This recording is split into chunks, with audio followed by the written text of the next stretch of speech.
तो आज प्रोग्राम में हम जो एक्सपर्ट्स हमारे आएंगे उनसे हम कुछ टिप्स लेंगे कि हम अच्छे मेहमान कैसे बने और अच्छे मेज़बान कैसे बने। थोड़े बहुत एटिकेट्स हमें मेरा ख्याल से सीखने चाहिए और सीखने की कोई उम्र नहीं होती। अब अगर आप कहेंगे अब निदा हमें इस उम्र में क्या सिखाएगी, मैं नहीं सिखाऊंगी, मैं खुद सीखूंगी आप लोगों के साथ मिलकर, क्योंकि कोई उम्र नहीं होती ऐसी कि जिसमें आप ना सीख पाएँ। बहुत ज़्यादा ब्लंडर्स किए आपने सारी ज़िंदगी एज़ मेहमान या एज़ मेज़बान, तो उसको मिट्टी डालें उन सब पर और अब एक ज़ीरो से स्टार्ट लें। आज के प्रोग्राम में देखिएगा बहुत कुछ सीख पाएंगे। हमारे साथ इस वक्त जो दो सेलिब्रिटीज़ मौजूद हैं और एक तो रस्ते में हैं, वो हैं, एक तरफ मेरे बैठी हैं रबिया रिजवान और दूसरी तरफ हैं आयशा खान। अस्सलाम वालेकुम अस्सलाम। कैसी हैं आप? मैं ठीक ठाक, आप कैसी ठीक-ठाक हैं आप? वालेकुम अस्सलाम जी, बिल्कुल ठीक। और बहुत शुक्रिया, आपने जैसा कि हमारा टॉपिक है उसके मुताबिक अपनी रवायात कायम रखी। हाँ। आप मेज़बान बनी, मुझे मेहमान बनाया। आप अक्सर ड्रामों में आप लोग मेज़बान भी होते हैं और मेहमान भी होते हैं। बिल्कुल, बिल्कुल। तो ड्रामों की तो कहानी एक अलग ही होती है। कहीं आपका कैरेक्टर ये होता है कि मेहमान बन के आपको मेज़बान को टीज़ करना है और कभी मेज़बान बन के मेहमान को देखकर मुंह बनाना है, वो तो एक अलग कैरेक्टर्स है।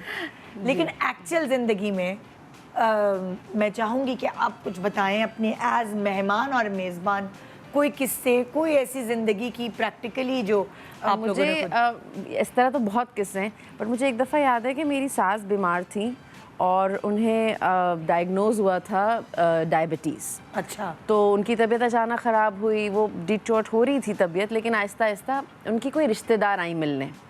जब उनको पता चला कि उनको डायबिटीज़ है तो उन्होंने आते ही बोला है ये तो खा जाती है बीमारी, ये तो ख़त्म है बंदा।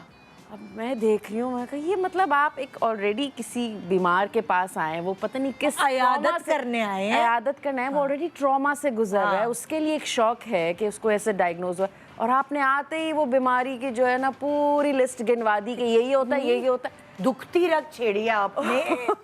Oh my God. तो मुझे इतना बुरा लगा उस वक्त। मैंने कहा, हालांकि मैं वो उनकी रिश्तेदार थी मेरी सास की और मेरी सास के साथ हुआ था, but still I felt so bad. ये क्या तरीका है, आप किसी के पास जाते हैं ताकि उसको थोड़ा अच्छा फील करा सकें, बूस्ट करें, उसका मोराल आप करें, एनर्जी को आप, है ना? आप उल्टा और जो है उसको बिल्कुल ही डिप्रेशन में डाल दें कि नहीं अब तो ख़त्म तुम्हारी ज़िंदगी। अच्छा, और तो ये हो गया। बिल्कुल इसी तरह तब होता है जब आप जब बच्चा पैदा होता है उसको भी देखने के लिए बहुत सारे लोग जो है ना वो जाते हैं। हाँ, ज़ाहिर है। फिर उसके बाद अगर सिजेरियन हुआ होता है तो फिर जाके तो फिर बहुत सी बातें आ जाता है अब तो तुम पतली नहीं होने वाली, अब तो तुम्हारा पेट कट गया, अब तो तुम गई, तुम्हारी जिंदगी खत्म, तुम्हारे निशान पड़ गए, ये वो फलां।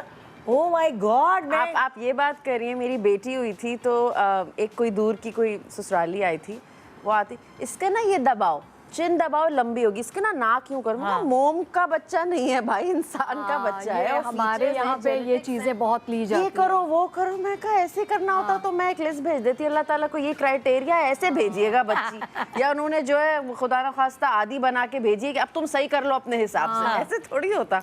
तो ये भी चीज़ें, मशवरे भी होते हैं। आना जाना मिलना यही होता है कि आप एक दूसरे को अच्छे तरीके से बूस्ट अप करो, अच्छी एनर्जी दो, अच्छी वाइब्स दो। अच्छा, मेरे घर में जैसे होता है ना, हम लोग नदानिया की शूटिंग हमारे घर में करते थे। ऑब्वियसली उस घर में मेरे 2 बच्चे एक कमरे में छुपे होते थे।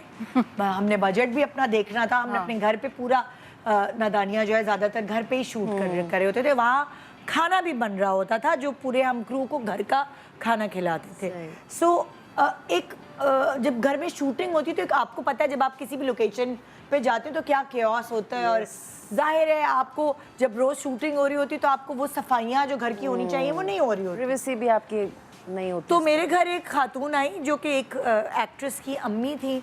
उनका काम सिर्फ बच्ची के अपनी बेटी के साथ आना था और बैठ के सिर्फ ऑब्जर्व करना था। तो मैं घर की मेज़बान भी थी और मैं एक्टिंग भी कर रही थी और मेरे पर बहुत सारे बर्डन्स थे। तो फ्रिज के पीछे देख के कहती हैं हाथ लगा के, मासियों से सही सफाई करवाया करो, यानी कि मैं काम छोड़ के मासियों से सही सफाई कराया करो, बहुत गंदा हो रहा है फ्रिज के पीछे। और वो अच्छा, उस वक्त मुझे इतना बुरा नहीं लगा, मैंने कहा वो बेचारी हमदर्दी में कह रही होंगी, मगर जब भी वो आती थी वो यही नोट कर रही होती थी कि ये क्या है। और फिर जब हमारी नई नई शादी हुई तो मेरे ससुराल में पड़ोसी जो थी खातून वो आती थी और हम सब वर्किंग बहुएं थी, ज़ाहिर है घर पे नहीं होती थी, और मदर इन लॉ घर पे होती थी, ज़्यादातर मासियों से काम वही कराती थी। तो वो आई पड़ोसी और उन्होंने मेरी मदर इन लॉ के पास जाके फ्रिज के ऊपर ऐसे यूं करके हाथ वो फेरा, कहने कि अपनी बहुओं को थोड़ा कंट्रोल में रखो, सफाइयाँ करवाओ। उनके कान भरे। हमारी सास ने हमें बता दिया कि वो फला फला आई थी और उन्होंने मुझे देखो ऐसे कह रही थी, देखो मेरा कान मुझे भरे। इससे याद देखिए इवन सबसे पहले ये असूल होता है कि आप कहीं भी जा रहे हो, बेशक अपनों के घर जा रहे हो, हाँ। तो इतना वो तांका झांकी नहीं होना चाहिए।